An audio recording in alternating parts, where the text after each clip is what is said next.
Olá, saudações a todos e todas. Seguindo agora com mais uma resolução de questão de Enem.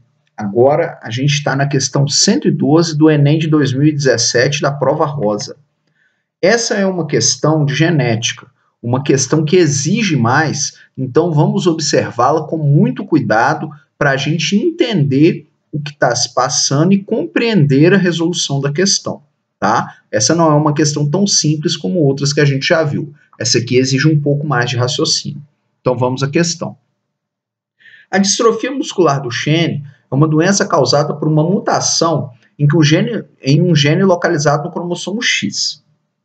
Pesquisadores estudaram uma família na qual gêmeas monozigóticas eram portadoras de um alelo mutante recessivo para esse gene, ou seja, heterozigóticas. O interessante é que uma das gêmeas apresentava o fenótipo relacionado ao alelo mutante, o DMD, enquanto a sua irmã apresentava o fenótipo normal. Certo? Esse é o texto. Então vamos à pergunta. A diferença na manifestação da DMD entre as gêmeas pode ser explicado pela A. Dominância incompleta do alelo mutante em relação ao alelo normal. B.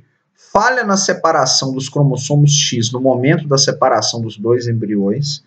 C. Recombinação cromossômica em uma divisão celular embrionária anterior à separação dos dois embriões. D. Inativação aleatória de um dos cromossomos X em fase posterior à divisão que resulta nos dois embriões. Ou letra E. Origem paterna do cromossomo portador do alelo mutante em uma das gêmeas e origem materna na outra.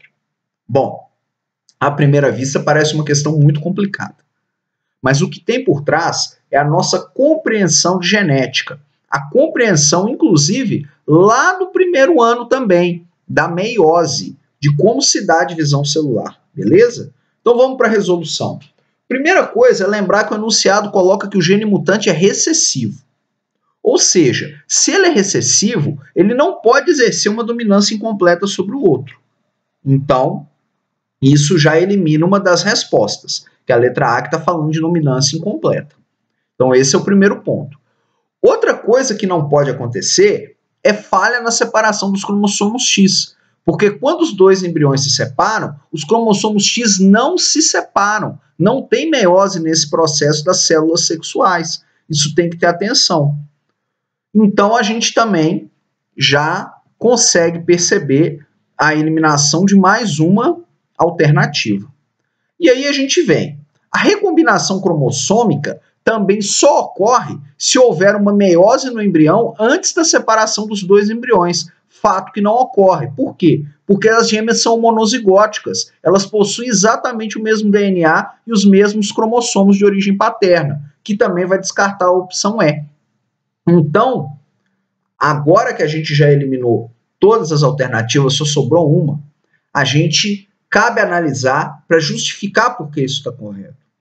Isso está correto porque acontece o seguinte, a gente sabe que uma forma de compensar a dupla carga genética atribuída aos dois cromossomos X em mulheres é a inativação aleatória de um deles, em cada célula, que é o que vai formar a cromatina sexual ou corpúsculo de Barr. Então, o corpúsculo de Barr é o segredo da questão.